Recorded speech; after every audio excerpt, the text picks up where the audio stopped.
Ok, estamos de volta agora em definitivo. Desde já, muitíssimo obrigado pela sua audiência. Você que nos prestigia na capital e também no interior. Você de Bujari, de Quinari, de Porto Alegre, de Capixaba, Plata de Castro, Acrelândia, parte de Serra Madureira, onde o nosso sinal chega diretamente pelo canal 8.1. Nas demais cidades acrianas, você nos prestigia pela NET, HDTV, e também pela internet, por meio do portal oriobranco.net e ainda pelo YouTube.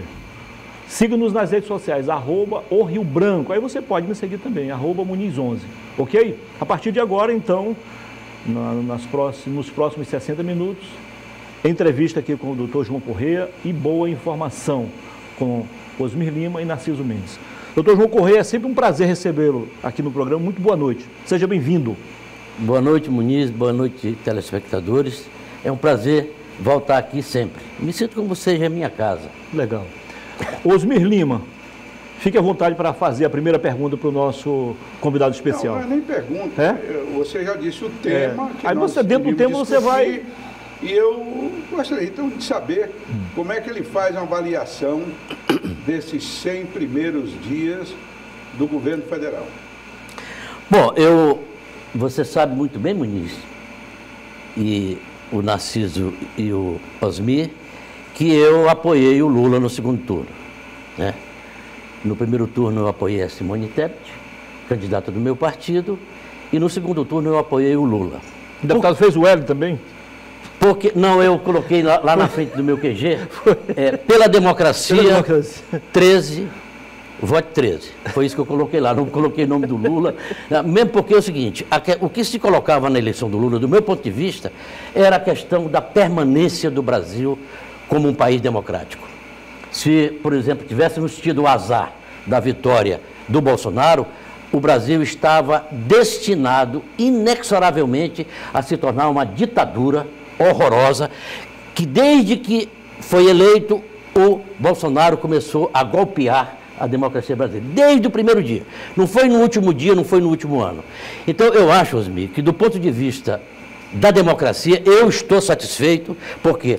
Porque você não ouve mais ninguém contra, presidente falando contra o Congresso, presidente falando contra o Judiciário, tá certo? Presidente propondo golpe desde o primeiro momento. Então você tem, eu acho que a vitória do Lula significou a permanência do Brasil dentre as nações democráticas no mundo. Deixa eu contestar um pouco esse ponto de vista. Você disse que se o Bolsonaro fosse eleito, tinha tudo para levar uma ditadura. Por que que ele não implantou, quando ele estava no auge do seu prestígio, contando com o apoio de todas as Forças Armadas na sua eleição, por que que ele não aplicou o golpe nos primeiros 4 anos de governo? Ele aplicaria no seguinte, nem saberia se seria eleito ou não. Senhor, o dia 8 de janeiro significou o último ato do Bolsonaro em relação à democracia. Bolsonaro? O Bolsonaro. Ele fugiu para os Estados Unidos e deixou todo o esquema plantadinho, tá certo? Para que houvesse... Mas ele ainda era o presidente? Uma agressão. Sim, ele não era mais o presidente. 8 dias? O presidente era o Mourão, que ele fugiu para os Estados Unidos. Ele fugiu para olhar, feito Nero, aliás, é uma grande fake news essa do Nero, né? Pela história, mas ele fugiu para ir para Orlando, lá para Disney. Está correto? Exatamente, foi o último ato e o ato mais agressivo, esses atos terroristas do dia 8 de janeiro. Bem, então eu não tenho a menor dúvida disso. Não, essa hipótese eu vou aceitar de um cidadão que votou no Lula. Agora não tem nada a ver com a realidade. Apenas um cidadão que votou pelo Lula, então é o direito dele. Não, achar que o Bolsonaro vai lá para os Estados Unidos e manda um grupo para cá, esse grupo que foi lá, e eu repudio também o que eles fizeram, é bom deixar claro, eu repudio o que eles fizeram, mas foi uma demonstração em tese, já que nós estamos falando, você está falando em tese também, que o Bolsonaro foi quem fez isso, em tese, com um protesto sobre as medidas que antecederam as eleições criadas pelo Supremo, um cidadão que é julgado na primeira instância condenado, na segunda instância condenado, na terceira instância condenado. Aí, de repente, o Supremo arranja uma desculpa de que houve um erro formal, que eles já tinham discutido isso antes, e torna um cara elegível. Houve um protesto em cima disso, contra o Supremo, contra o Legislativo, E eles abusaram. Agora, colocar a culpa no Bolsonaro, perdão, João, eu respeito. Não, tudo bem, mas deixa eu só colocar... Rapidinho aqui, deputado. A Carmen Lúcia, ministra, disse que não viu ali ação. Só para colocar o seguinte, nós estamos ouvindo um bolsonarista raiz, dos radicais, da extrema-direita. Claro, deixa eu só dizer por quê.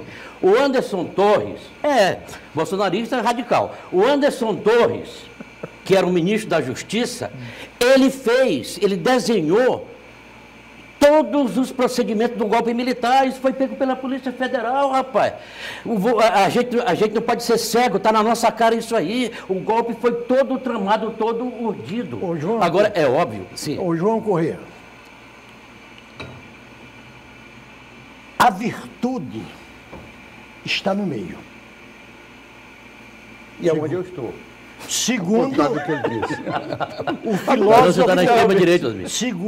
o filósofo Aristóteles, a virtude está no meio. Eu quase todo dia escrevo um artigozinho. A desgraça da política brasileira, no meu entender, que eu também não sou dono da verdade, é que os extremistas de ambos os lados, esquerda e direita, os extremistas da esquerda e os extremistas lulistas, bolsonaristas. A minha grande decepção nas eleições passadas não foi nem com o Bolsonaro, não foi com Lula. Foi com o nosso centro político. Isso. De não ter encontrado um candidato único para me representar. Eu não me sentia naquela eleição representado nem pelo Lula e nem pelo Bolsonaro. Aí eu me vi diante do dilema de Sofia, que você bem conhece, o dilema de Sofia, que a mãe tinha que escolher entre dois filhos qual que devia ser sacrificado. E aí eu votei no Lula para não votar no Bolsonaro. Eu não votei no Lula porque queria votar no Lula. Eu quero que... Ou porque achava que ele era o bom, né? Não, Osmir. Não, eu não achava que ele era o bom, não. Eu achava que ele era o menos ruim. Pronto. Menos ruim, pois é, exatamente. Então, aqui mesmo entre nós, nessa pequena discussão antes da gravação e ao longo dela, a gente vê alguns tiques de extremismo. Até de minha parte pode acontecer que esteja acontecendo. Agora, quando o Muniz apresentou você para a gente discutir os 100 dias do governo Lula, me parece que essa lógica dos 100 dias é a coisa mais inútil possível. Porque em 100 dias, governo nenhum pode ter executado efetivamente nada. Porque se ele tivesse começado a construir uma casinha, ele ainda estava no reboco. Nos 100 dias de governo, a gente pode conhecer a vocação. A vocação. A tendência. A tendência. Eu concordo com você. O que o governo é capaz de fazer. Essa história dos 100 dias, até para deixar claro, João, e você que é um estudioso e sabe, esses tais 100 dias foi criado no ano de 1933, quando Franklin Delano Roosevelt se elege presidente da República e os Estados Unidos na maior desgraça, depressão da história, ele pediu à oposição 100 dias de trégua para implantar o seu governo e no ventre desses 100 dias nasceu o Neil Dias, que recuperou a crise. Então, você pode falar, eu gostaria de ver você dizer que o que é que espera, o que é que esses 100 dias lhe trouxe à mente. Mas ele já falou. Que o primeiro ato. O primeiro ato. O ato democrático. Vamos então agora para a ação governamental. Antes de você entrar no segundo, essa bobagem que você acaba de dizer, de extrema-direita, eu nunca fui extremista, nem de esquerda, nem de direita. Eu sempre fui um homem de centro. E se você quiser olhar os programas, esse programa, na época do Bolsonaro, eu fui aqui o maior crítico do comportamento dele durante a pandemia. Verdade. Então, eu critico, eu não sou extremado, até porque eu diria mais, eu tenho um nojo dos extremos. Eu tenho um nojo dos extremos. Nunca caminhei por extrema direita ou esquerda. Eu sempre caminhei mais pelo centro, que é mais seguro de se caminhar.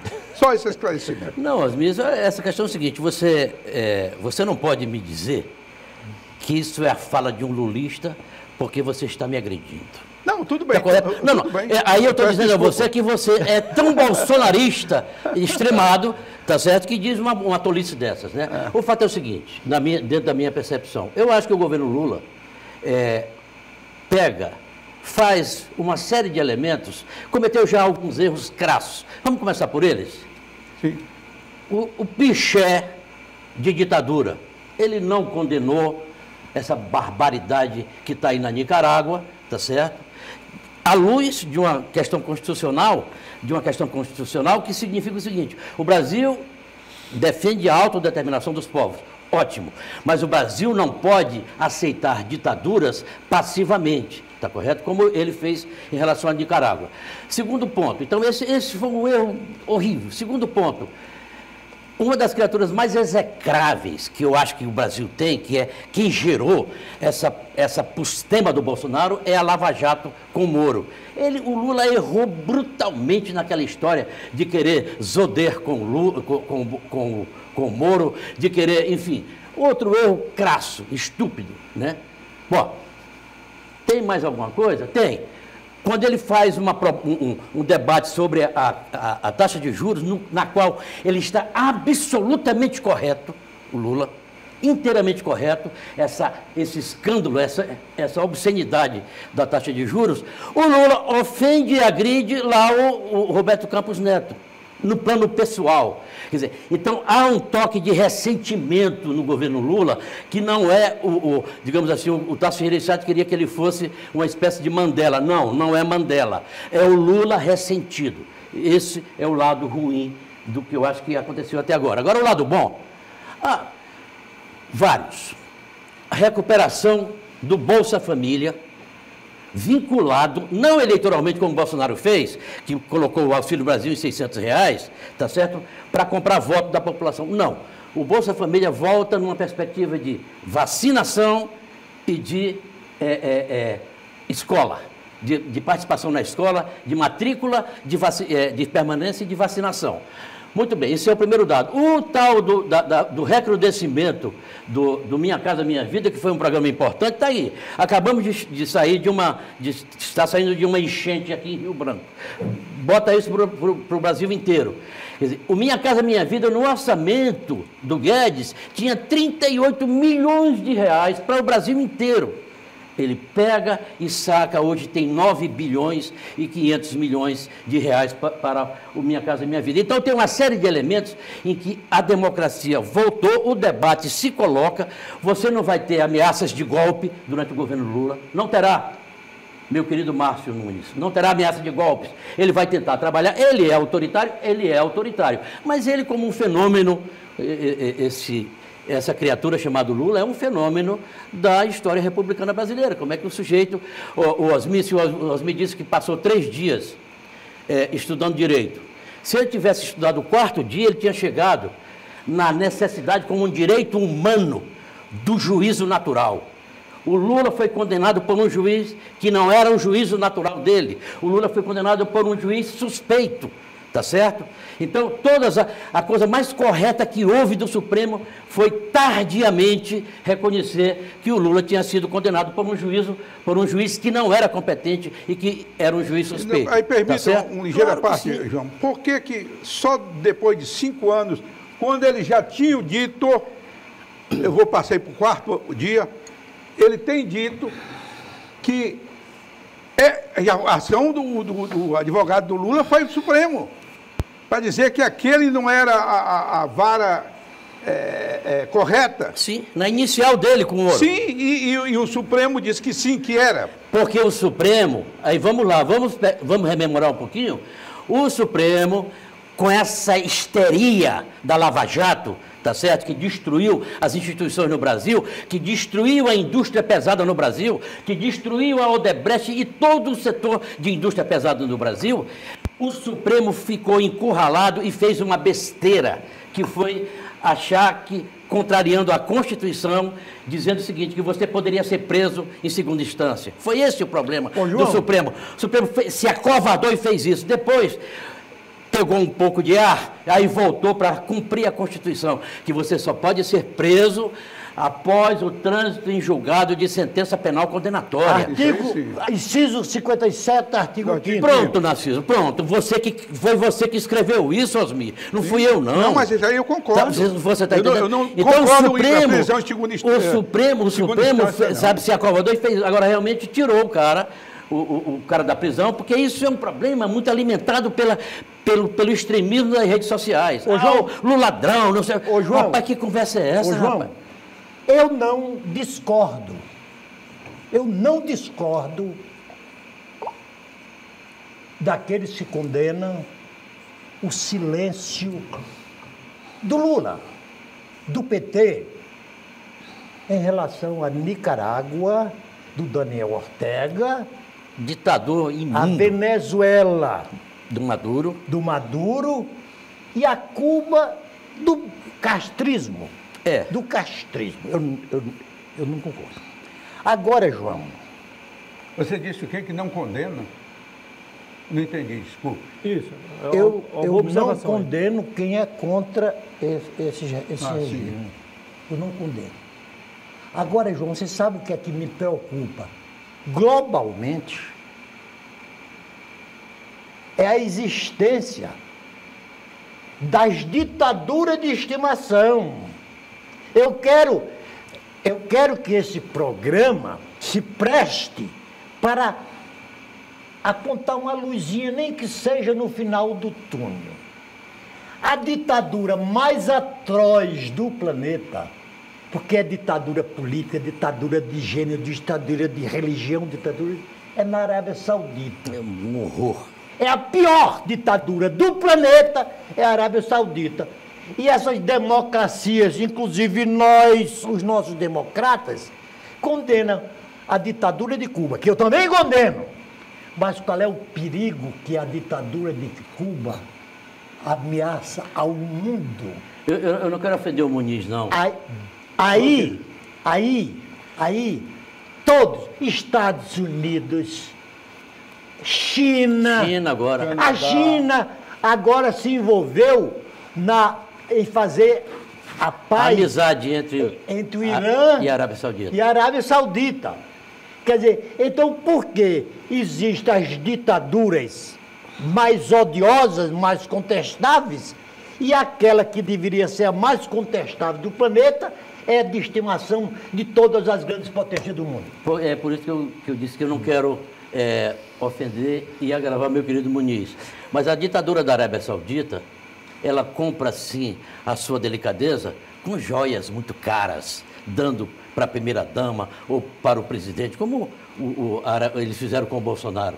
Essa coisa trágica. Você também está sendo provocador, né? E você também está diminuindo o debate. Mas aí aproveita dizendo que eu não queria provocar. Não é provocação, não. Foi até bom. Eu vou fazer uma pergunta com base nisso. É para aí, porque o Narciso está colocando uma questão mais clara. O Narciso está corretíssimo. As ditaduras que nos agradam, nós abraçamos, nós não fazemos de conta. As que não nos agradam, então... E nisso o Bolsonaro foi tão errado, vamos voltar para o Bolsonaro, que ele agredia a própria China, nosso maior parceiro comercial. Um absurdo. Viu, deputado? Mas assim, eu sei que estou de brincadeira, mas e aí, disso tudo eu vou fazer uma pergunta. 100 dias já se passaram e agora, até o momento, o que se descobriu do ex-presidente é que ele ganhou joias. E até onde eu sei, ninguém questionou a origem das joias, se elas foram roubadas ou não. Não, a questão não era essa, sim. Está em discussão. A brincadeira que eu tentei fazer é o seguinte, é que a Arábia Saudita, ela compra os seus elementos dando joias para a mulher e tal, joias que a Receita pegou por acaso. Você já imaginou essa questão das joias? Se a Receita não pega por acaso, tinha ficado na mão do Bolsonaro. Ele gosta de um relógio, como é o nome? Chopard, né? Depois do show das joias, nós vamos ao primeiro intervalo comercial. Esse tipo de discussão eu não vou fazer. Nós vamos ao intervalo comercial. Chega a este ponto. Isso. Mas eu quero que você fale sobre as ditaduras de estimação a que eu me referi. Claro. Já a gente vai falar sobre as ditaduras de estimação. E você já viu que o programa começa a ficar bom agora, né? Vamos ao intervalo comercial. Até já. Olha, Osmir.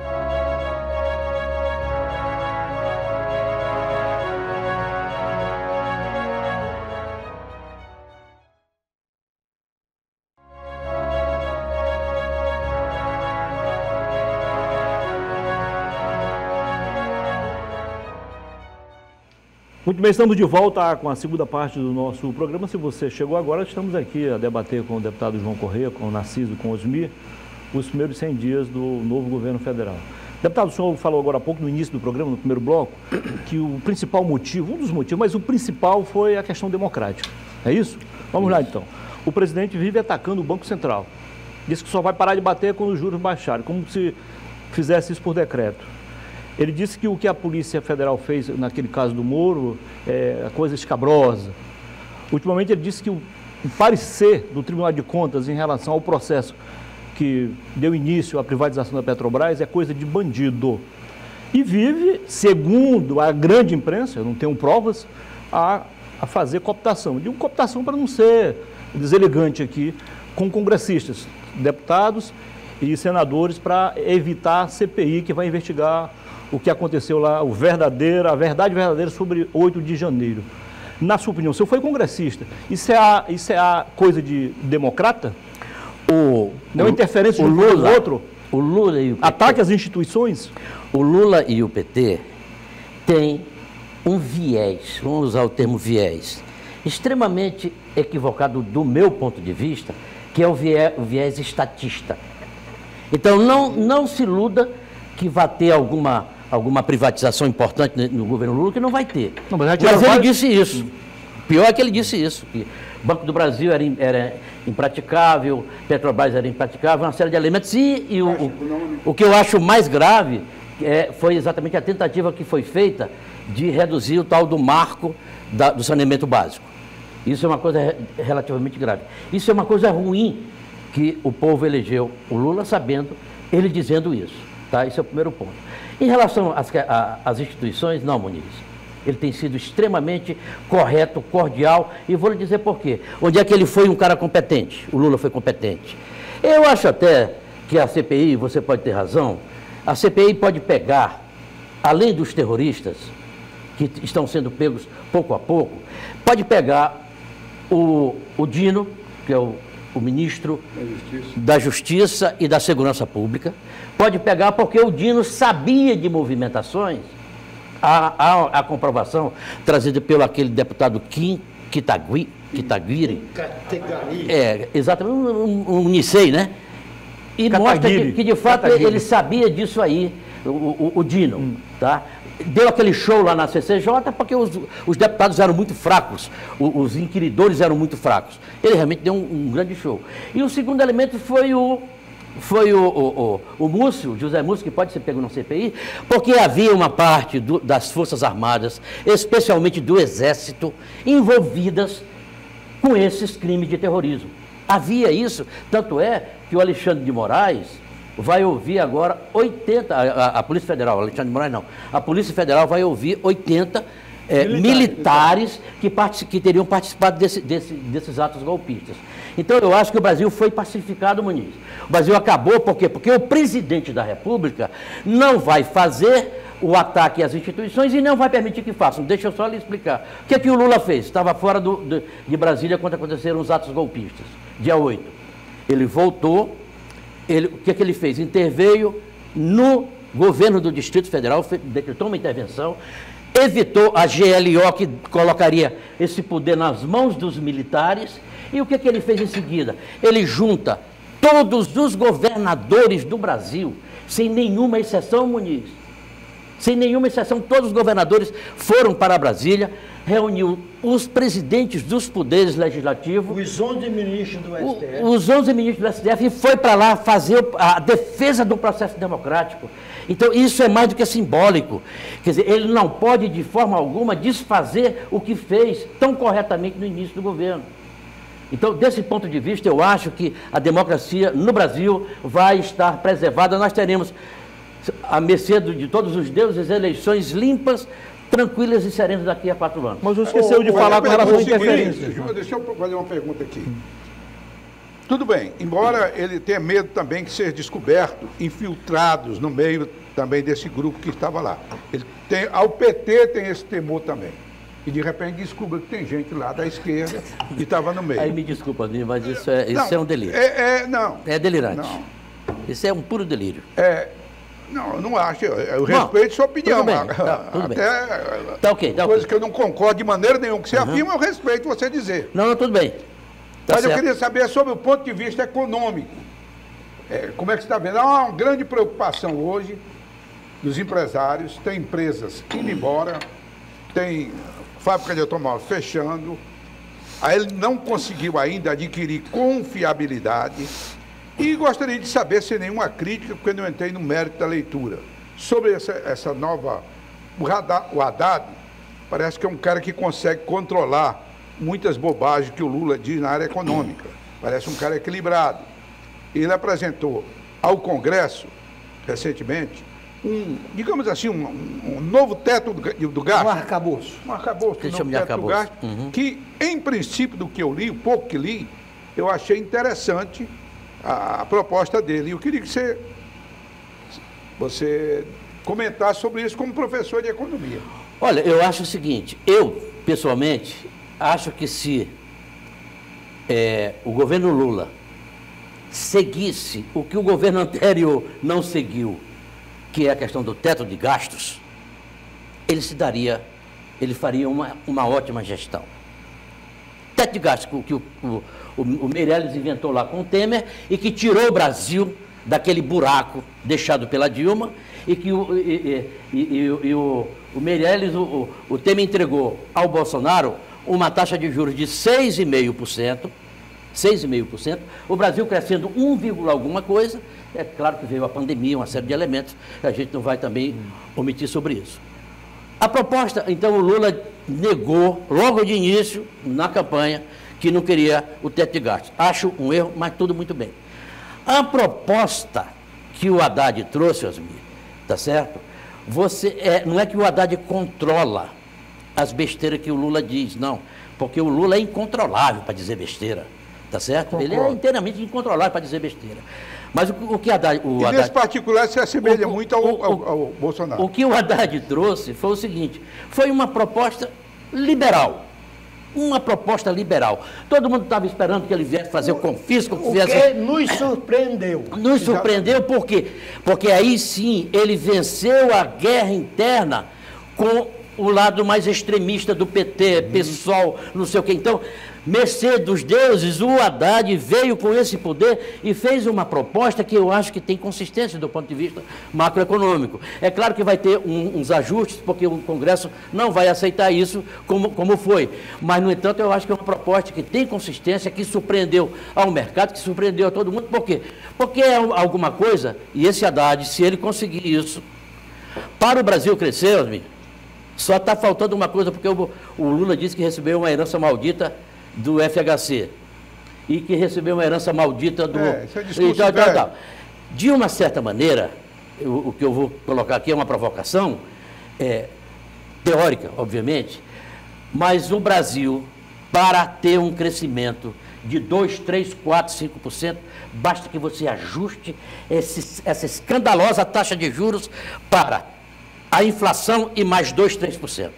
Se fizer isso, o Brasil não tem como não crescer. Pode ter certeza disso. João, o governo Lula vai, se ele conseguir realmente isso, vai ser um governo de crescimento econômico. João, não tem como não crescer. João, você é economista. Formado, pelo menos, né? Formado. Mas não é lhe menosprezando, nem desrespeitando a sua graduação. Mas você sabe que você não se encontra inserido entre aqueles que se acham que estão entre os 10 maiores economistas do Brasil. Não, estou muito longe disso. Agora, se você observar e ler e acompanhar, como eu acompanho, a opinião de todos os 10, nenhuma delas é concordante com a do outro. Parece que o economista, ele tem um saco para tirar a opinião. Se fulano tem essa opinião, a minha é esta. O que me preocupa... E muitas vezes, Narciso, leva para o lado ideológico. E sim, escute aqui. O Lula deu uma de Pelé. Pelé, quando disse que o povo eleitor brasileiro não sabia votar, ele estava certo. Só que ele não justificou porque o povo não sabia votar. Porque as nossas elites não querem que o povo saiba votar. O povo, as nossas elites não dão educação adequada, etc. O Lula tem toda a razão, como 99% dos brasileiros é contra juros altos. Quem é que gosta de juros? Só os banqueiros. Nem os banqueiros agora. Nem os banqueiros. Então, o que me parece o erro de Lula nessa batalha foi a forma como ele quis enfrentar o presidente do Banco Central. Sobretudo, num período, Osmi, em que o presidente central tem mandato. Lula não pode demitir o presidente do Banco Central. Então, o que é que ele deveria fazer? Buscar uma conveniência, uma concordância com o presidente do Banco Central. Claro. Então, o que eu quero dizer é o seguinte: agora, ninguém justifica, porque o Brasil, entre os 198 países considerados no globo, é o país que tem a maior taxa real de juros. Sim. A maior disparada.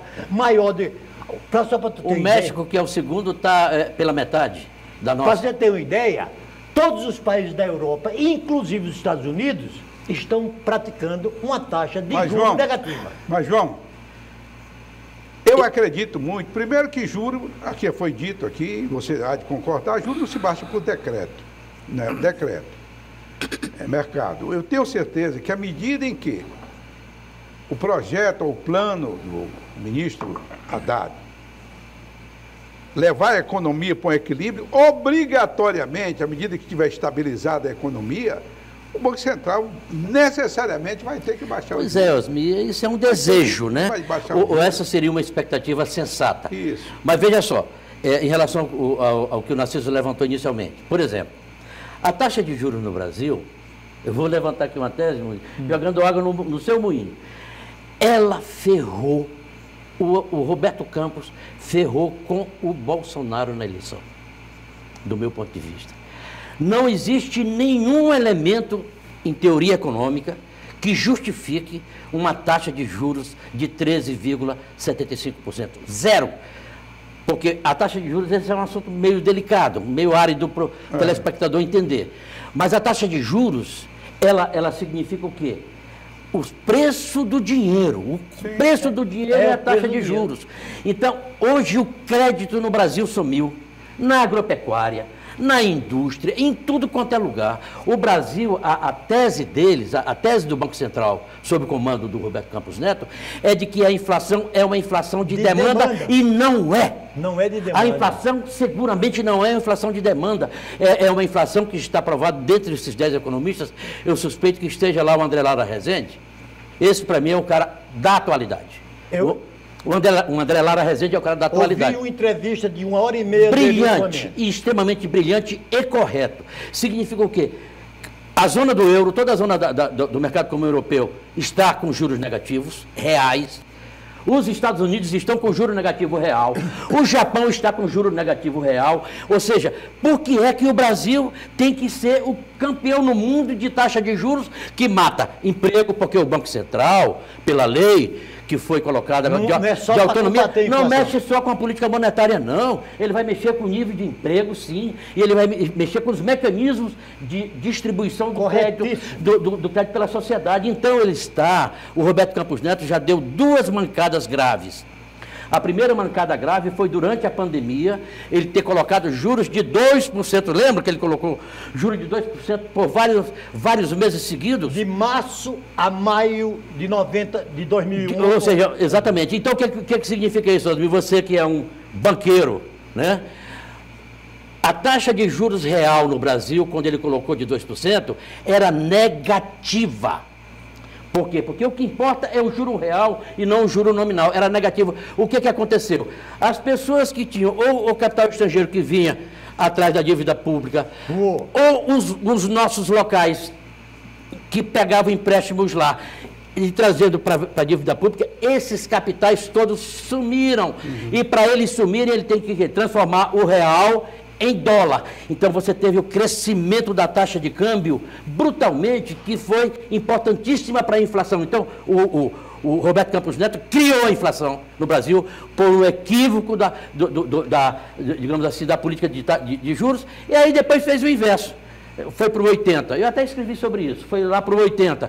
13,5% não é igual assim. Não tinha um cara que é meio miliciano, o tal do Daniel Silveira, que ele dizia que ia pegar o ministro aí da Suprema Corte e ia dar uma surra com o gato morto, até o gato miar.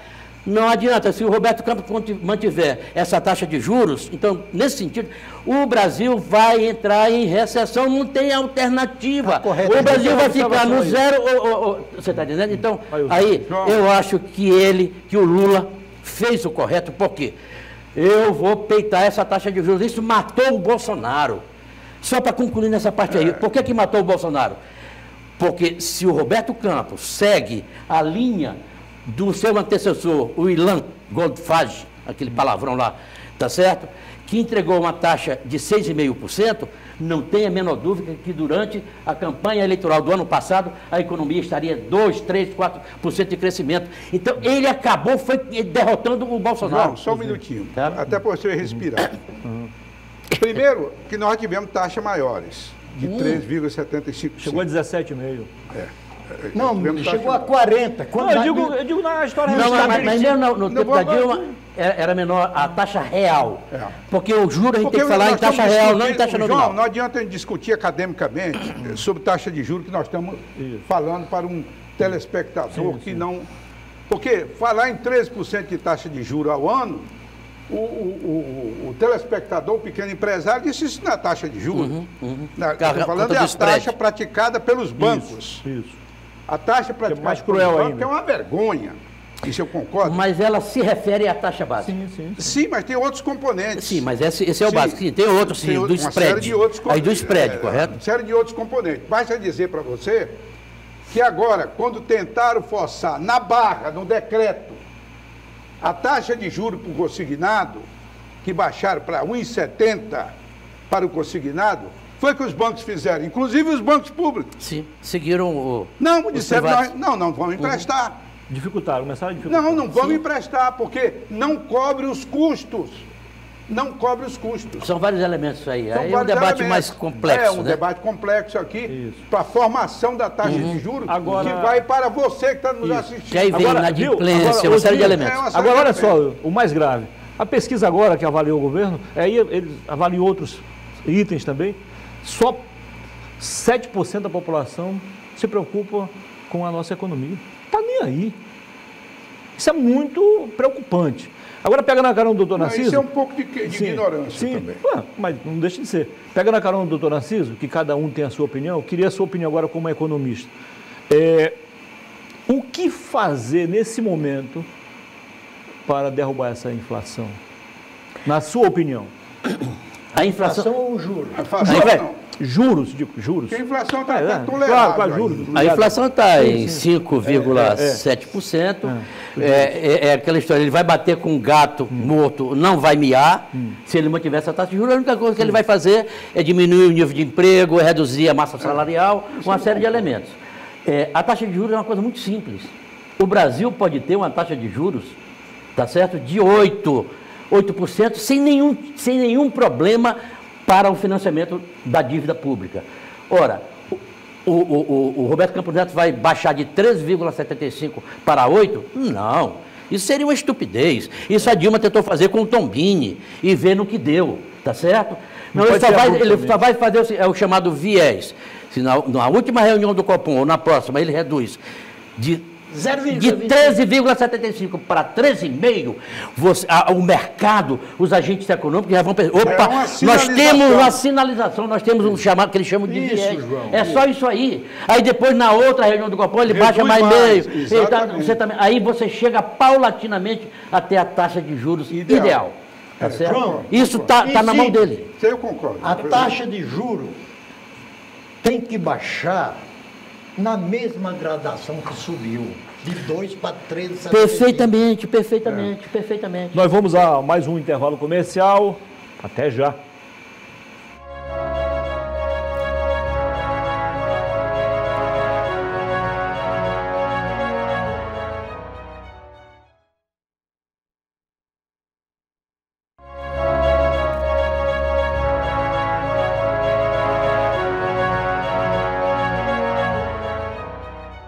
Não teve o quê? Ok, estamos de volta com a terceira e última parte do nosso programa. Muito obrigado mais uma vez pela sua audiência, você da capital e também do interior. Siga-nos nas redes sociais, @o Rio Branco. Mais uma vez, se você chegou agora, se sintonizou o seu televisor agora no canal 8.1, você está na melhor companhia, com Narciso Mendes, Osmir Lima e o nosso convidado especial, o doutor João Correia.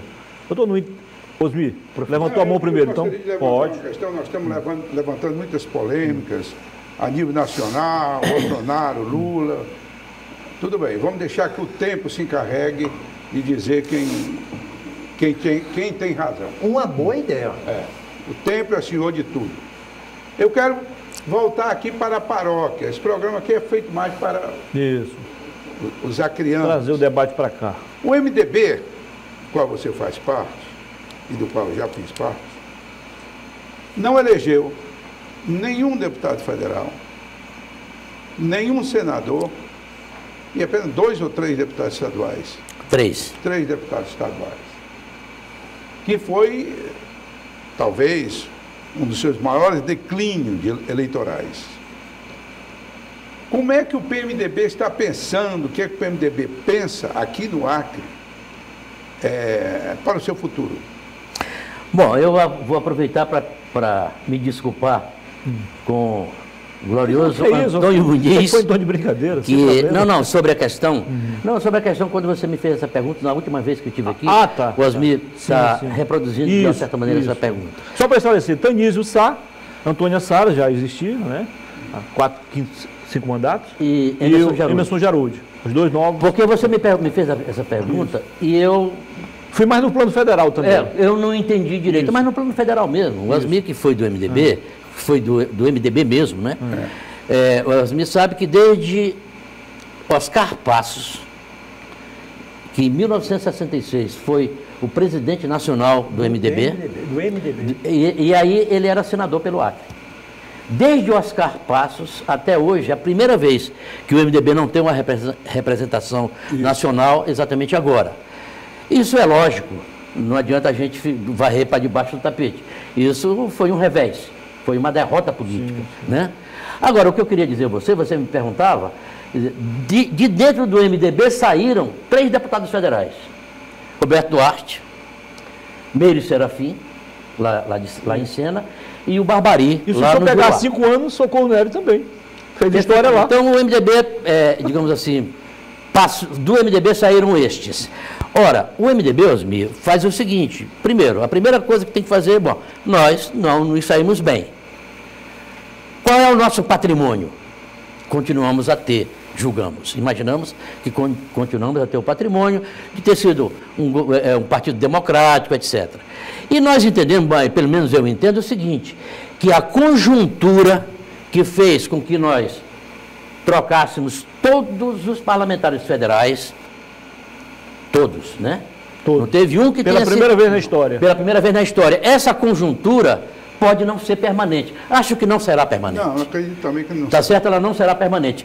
Por exemplo, a perspectiva do Bolsonaro não se colocará mais daqui a 4 anos. Por quê?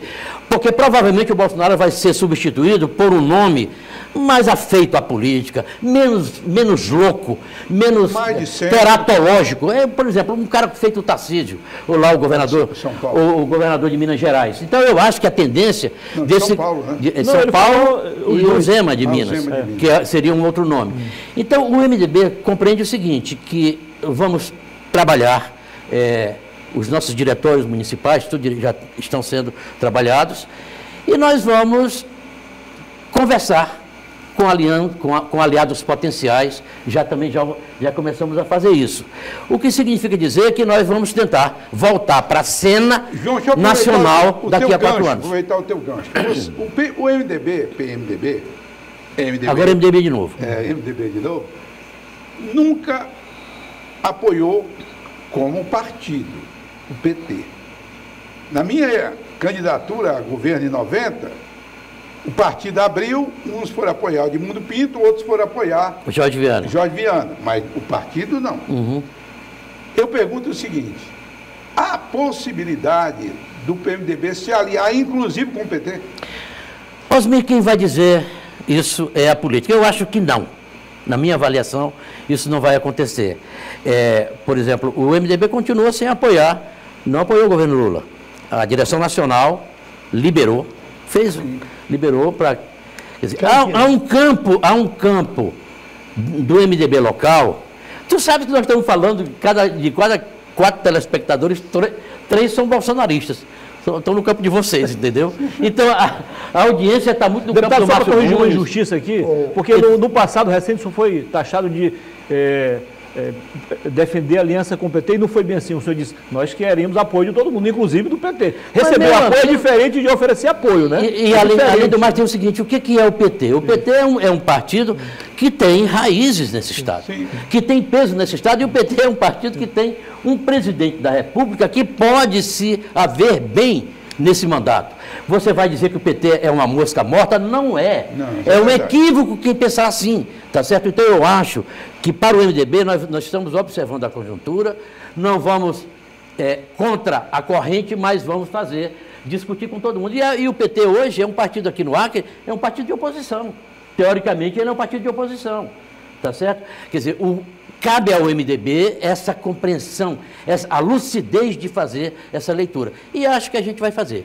E não está, o PT hoje, não sei se você concorda, não está tão mais à esquerda quanto era no passado. Narciso o tempo. Bem mais, bem menos. Bem menos. João Correia, eu quero voltar a um assunto que foi falado en passant para dizer qual é o meu posicionamento. E não que o meu posicionamento seja correto. Quando o governo Temer instituiu o teto de gasto, naquele momento ele estava corretíssimo. Correto. Porque a crise econômica assim o exigia. Entendeu? Agora, passado a crise econômica, o teto de gasto teria que ser modificado levando em consideração as receitas. Flexibilizado. Flexibilizado. E não revogado. E não revogado. Concordo com você. Até porque, João, concordo com você. A balança econômico-fiscal que pesa a economia e o social, ela tem que estar equilibrada. Se você está proibido de aumentar os gastos a despeito da receita ter crescido, então devia haver uma adequação. Uhum. Então, para que o nosso ouvinte entenda porque a gente faz alguma crítica ao teto de gasto, faremos hoje. Naquele momento... Não naquele momento. Naquele momento ele era obrigatório. Era obrigatório. Não, aí sim você tinha uma taxa de juros maior do que a atual, mas só que em termos reais era menor. Tá legal. Mas, João, nós já discutimos também isso, a flexibilização feita pelo Haddad, que enviou ao Congresso. Sim. Ele não flexibilizou até bem. Em princípio, Narciso, eu achei que houve uma flexibilização boa. Eu acho também. O deputado, o senhor sempre fez algumas críticas, até contundentes, ao atual governo. Qual a sua avaliação do novo governo nesses primeiros 100 dias? Aqui, do Estado. Olha, eu vou te dizer uma coisa. caramba, Deixa eu dizer uma coisa. Nós temos um governador, Gladys Cameli, que é a criatura mais brilhante que já passou no Acre, talvez no país, como populista. Ele é competente, ele é bom. Ele é o maior populista, o mais brilhante populista que já passou por aqui, talvez no milênio, em 1000 anos não tem um igual. Agora, Muniz, dá vontade de perguntar para vocês, em que governo? Não há governo. Não há governo. Quer dizer, a população gosta do governador, aprovou o governador, mas o governador, nem no primeiro, ele teve uma posição boa na pandemia, mas enquanto proposta, enquanto perspectiva de fertilizar a economia acreana, de ter gerenciamento competente e tal, esse governo não tem. Ô João, eu quero corrigir a você uma palavra aí. Eu não considero o governador Gladys Cameli, você usou a expressão populista. Agora concordo com você. Eu conheço, cabe no dedo da minha mão, um governador mais empático. Sim. Empático. Você está chamando de empatia, eu estou chamando de populismo. Então é por isso que eu peço. Mas ele é muito brilhante, ele realmente é um. E não tem nada de popular, não tem nada de popular no meio aí? Não, ele é não, mas ele é isso, é a empatia que chega, a pessoa vem para ofendê-la, ele vem de lá, faz alguma coisa, abraça, a pessoa sai feliz. Não foi nada resolvido, mas a pessoa sai feliz. Agora, como governador, realmente foram 8 anos perdidos. O senhor diz que o Lula tem tudo para melhorar. Olha, para o governo Gladys ser ruim, ele tem que melhorar muito. O senhor disse que, agora há pouco, que o Lula tem tudo para fazer um governo bom. Tem. E o Gladys, o que precisa fazer para acompanhar esse ritmo, na sua opinião? Governar, ministro. Ele precisa governar. Eu duvido que tu saiba o nome de 6 secretários do Gladys. Não há. Você não tem noção. Os secretários, quer dizer, você não tem noção. A ação do Estado, ela não existe. Ela praticamente não existe. Rigorosamente falando. Tá certo? Eu não quero entrar na história da Ptolomeu, porque eu não sou. Eu acho que o Nelson Rodrigues tem um termo muito feliz. Diz que em todo moralista mora um canalha. Sabe? Eu não gosto desse moralismo. Então eu não vou entrar. A Operação Ptolomeu. Não. Eu estou falando do gerenciamento, de como. Eu não sei se o Gladys já fez alguma vez, até agora, uma reunião dos secretários todos para ouvir. Eu não sei se ele fez, eu suspeito que não, que ele nunca tem feito. Não, ele sempre faz, de 3 em 3 meses ele faz. Tá certo? Todo mundo vai, pega aqui, enfim. Então eu acho que nesse sentido nós estamos sem governo. Mas sobre isso aí ele faz sim, João. Ele faz não só reunião com secretários, mas também com reuniões com setores. Digamos, a insegurança, que é um problema nacional, está se agravando. Aí ele faz uma reunião com todo o pessoal vinculado à segurança. Reuniões setoriais, isso ele também faz. Né? Eu diria que eu sou até testemunha disso. Silêncio total no tribunal, doutor Narciso? Não, o João falou de um assunto que me obriga a exemplificar. Quando eu vi o Sérgio Moro, juiz da 13ª Vara de Curitiba, fazer com que a Operação Lava Jato tivesse mais prestígio do que os 11 ministros do Supremo Tribunal, isso aconteceu, e muitas vezes o Supremo teve que votar fazendo mais a vontade do Sérgio Moro do que as convicções jurídicas. Eu me entusiasmei com o Sérgio Moro. Nunca. Ele também não. Para logo em seguida... Ele era fedorento desde o começo. Para logo em seguida, Osmir, me decepcionar com a partidarização política das suas ações jurídicas. E ele nos deu as provas. Eu não sei como é que uma pessoa consciente e responsável não censurou Sérgio Moro se afastar do Poder Judiciário para ser ministro do... Você me dá um pequeno parte? Mas antes de dar uma parte para você vai falar sobre isso, é mais um exemplo que eu quero lhe dar, que eu procuro sempre ter a minha verdade, sem extremismo, para corrigir aquela inicial. Eu aqui neste programa, esse aqui, não sei se o Muniz já comandava, neste programa, eu fiz inúmeras defesas do Lula quando ele foi denunciado, tanto no sítio, não é verdade, Narciso? É verdade. Quanto lá naquele apartamento lá. Verdade, Porque, primeiro eu dizia, eu estou no 5º dia agora, primeiro eu dizia que lá em Curitiba não era a área. Sim, o juízo natural. O juiz natural, não era? Juiz natural, Nunca não foi. era. Segundo, eu não podia entender de alguém condenado, no caso do apartamento, por exemplo, estando o apartamento em nome de terceiro e tendo até negociado. A própria OAS colocou isso como patrimônio. Exatamente, eu não conseguia entender. E deu como garantia. Deu como garantia. Deu como garantia, não dá para entender. Aí não precisa ser formado em direito, não. Só não ser estúpido. Basta ter bom senso. Bom senso. A mesma coisa com o sítio. Então, fui um crítico. Eu sempre fui um crítico daquele PowerPoint que foi feito pelo Dallagnol. Eu fui um crítico, porque qual é o princípio que está dentro da Constituição? A presunção de inocência.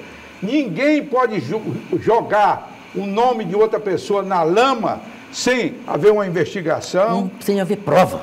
Pois de que ele cometeu crime. Exatamente, com uma condenação, alguma coisa assim. Isso. Então, aquele momento foi um momento sombrio, que eu critiquei muito aqui, João. Então, Osmir, você vai me permitir dizer o que eu estava querendo dizer quando pedi a parte do Narciso. A Lava Jato, ela teve um papel muito grande, do crime do juiz. O crime do juiz. O espírito dela. O espírito dela total. Mas é o seguinte, mas a imprensa brasileira, a grande imprensa, foi a correia de transmissão dessa perspectiva, desse autoritarismo. Sim. Foi brutal. Eu lembro, Narciso e Osmir e telespectadores, a Lava Jato era algo assim sagrado. Ai daquele que se colocasse como um elemento contra ela, que ele era trucidado pela opinião pública, massacrado e tal e tal. Parecia, sabe o quê? O governo do PT, logo no começo. Porque enfrentar o PT já nos estertores era uma coisa fácil. Agora, você lembra como era o governo do PT no começo? Que ele tinha Ministério Público e tal, sindicatos, todo mundo. Então, você enfrentar, Muniz, você é um desses que ajudou a enfrentar. Você, Narciso, tem esse papel importante nessa sua TV, de dar um espaço mínimo para a perspectiva da oposição. Ô, João, até o Márcio Nunes ajudou. Ô, João, já está perto de terminar, né? Sim. Então, deixa eu trazer um exemplo de hoje. Diz que para cada problema complexo, existe uma solução fácil, porém errada. Perfeitamente. Se o problema é complexo, a solução é complexa. Eu hoje assisti, dado a barbaridade extrema que aconteceu em Joinville, que um garoto esfaqueou, um cidadão de 25 anos, de machadada, matou 4 crianças de 4 a 7 anos. A solução fácil, porém errada. Hoje, o governador de Santa Catarina colocou um soldado armado em cada escola de Santa Catarina, seja escola pública ou privada. Quer dizer, essa solução não pode prosperar. Não prospera. Uma criança de 5, 6 anos de idade que está numa creche, não pode entrar num ambiente que a primeira figura que ele percebe é um cidadão armado. Um erro, sim. É um erro. Mas aí, Narciso, aí ele poderia, por exemplo, nas escolas públicas, sim. Na privada é E difícil. na privada eu colocaria segurança, não tinha que poder público intervir. Colocar segurança. O que o Narciso está dizendo é que isso não resolve a questão. Que as escolas onde frequentadas por Mas, crianças... Narciso, qual é a solução que você daria, então? Mais importante. É por isso que eu não deu, é por isso que eu não pego a solução mais fácil. Ele disse que era complexa, e é complexa mesmo. Uma coisa que Mas eu tenho uma pergunta para fazer antes de concluir o que é o bloco. seguinte, rápido aí. o mergulho na internet, esse problema da internet que foi tocado, que de você impedir o cometimento de crime na internet, isso vai ter que ser discutido pela sociedade brasileira. Tem, sim. Porque quer dizer, segundo consta, pode haver o seguinte, existem gincanas, disputas de quem faz mais isso na web profunda. Já ouviram falar nisso? Quer dizer, então esses mecanismos de você ter que controlar e obrigar as plataformas a fazer os controles, isso vai ficar na ordem do dia. Porque, é culpa do Bolsonaro. Não, não é culpa do Bolsonaro, não. Tá certo? Não se pode culpar ninguém. Mas há muita hipocrisia aí. No entanto... A Deep Web é livre, eles fazem o que entendem lá. Aí você tem que mergulhar nesse debate sobre os controles da Hoje, minha última pergunta. Concordo plenamente. Eu só queria a sua opinião sobre os fatos recentes acontecidos aqui no Acre e no Brasil todo, de mandarem fechar fazendas, colônias, sítios, apreender chácaras, bois, né? Como é que você está vendo isso, João? Isso é imensa, uma incomensurável estupidez. É um absurdo. Isso é uma babaquice, você está entendendo? Quer dizer, o Bolsonaro, a gente tem que falar do teu amigo, o Bolsonaro deixou muito frouxo e tal, eu acho até que deixou sim. Eu acho que ele desmontou o IBAMA e tal, fez uma série de elementos que foram negativos. Agora, essa atitude do IBAMA aqui na Acrelândia, no sul do Amazonas, em Acrelândia, vamos falar do Acre, né? Isso é o ressentimento, é o fígado, sabe? É o fel da bile, tá certo? Do esquema PT. Deixa eu pegar agora, eu estou no poder, eu tenho uma perspectiva repressiva, então deixa eu agora arrebentar. Arrebentou tudo pequeno produtor, menos de 50 hectares de idade. Ou seja, é um equívoco, isso é uma barbaridade que a bancada federal do Acre não pode permitir e tem que chegar realmente com a ministra Marina, porque há também um debate. Você não vai deixar a Amazônia como ela estava. O Lula disse, a posição do Lula sobre a Amazônia é muito ruim. É péssimo. É uma posição reacionária, a posição do Lula sobre a Amazônia. A posição melhor que existia sobre a Amazônia é da Simone Tebet. Vamos respeitar, claro, tá certo? A legislação, as condições, a produção. Então, na noção do Lula, 27 milhões de pessoas que moram aqui na Amazônia vão viver de pulseirinha, de não sei. Não é assim, não. Nós vamos ter que discutir isso com muita energia, a nossa bancada, junto com a bancada do Amazonas, do Pará, de Rondônia, etc. e tal e tal. Agora, que realmente essa atitude do IBAMA foi de uma estupidez, de uma grosseria, sabe, infame. Isso é uma atitude infame. Estamos chegando ao final do programa. Eu só gostaria de dizer que eu concordo em gênero, número e grau com o que você disse. Obrigado. Eu acho que foi a maior estupidez. Eu achava que o debate ia esquentar no final, foi esfriando. Vamos correr. Só para concluir, Narciso. Eu nunca vi um negócio desse na minha vida. Não, isso não existe. Isso não existe. Sabe o que dá a parecer? E você colocou, deu a entender muito bem, mas eu vou tornar mais claro. Parece assim uma vingança. Sim, ressentimento. Típica atitude de ressentimento. Então, agora que eu recuperei o meu poder, minha força, deixa eu agora ferrar com esse... Ô, João Correia. Doutor Lemos, chegamos ao final do programa. Para que você saiba que você não é, nesse particular, uma voz isolada, Osmi concordou com você? Não é pouco, não, viu? Eu subscrevo embaixo e até acho que essa também deve ser a opinião do Muniz. Com certeza. Até porque nós da Amazônia temos que defendê-la, mas antes de defender a nossa floresta, nós temos que defender a nossa população. Perfeitamente. Esta aqui sim, que é prioritária. Osmi. A não ser, João, e já vou concluindo. Suas considerações já. A não ser que o governo federal deu um bom salário a todos os amazônidas e digo, não faço mais nada, vocês vão viver de um salário do governo federal e fica admirando aí essa beleza de floresta. Doutor João Correia, foi um prazer recebê-lo aqui. Eu quero agradecer a sua presença aqui, fazia tempo que a gente não debatia.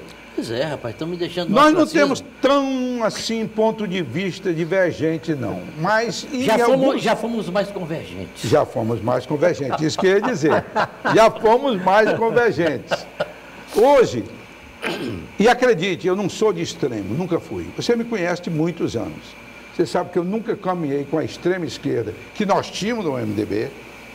Sim. Nós tínhamos. Tendência popular. É. E nunca caminhei também com os conservadores do PMDB.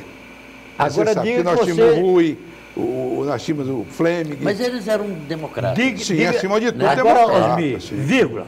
Agora diga, agora sei que sou bastante teimoso. Tá, tudo bem, isso aí pode ser uma questão de informação. Eu sempre fui muito mais na boa. Sim. Doutor João Correia, foi Eu um sempre prazer fui mais na recebê-lo boa. aqui. Obrigado, João. O senhor mais uma vez enalteceu, engrandeceu o programa. Muito obrigado em nome de todos. Eu que agradeço a oportunidade, porque a gente fica pensando, né? Pensando, rapaz, não adianta, a política é uma coisa muito sublime.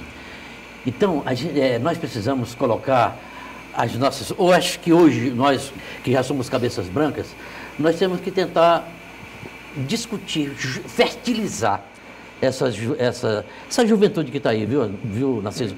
E se você quiser saber, Osmir Lima, eu não sei se existe algum outro programa na televisão acreana que faça isso. Não, 100% de debate é isso, só um. O que é uma pena, eu acho que nós temos tantas TVs, né? É, verdade. Bom, e a você que esteve conosco, mais uma vez, muito obrigado. A você que esteve conosco, muito obrigado pela audiência, pela preferência e pela paciência. Fica o convite para estarmos juntos, mais uma vez, na próxima segunda-feira, sempre após o Roda Viva, aqui pela sua TV Rio Branco, Rede Cultura. Muito obrigado a todos pela audiência e até a próxima semana, se Deus quiser. Que Deus nos conceda uma semana abençoada.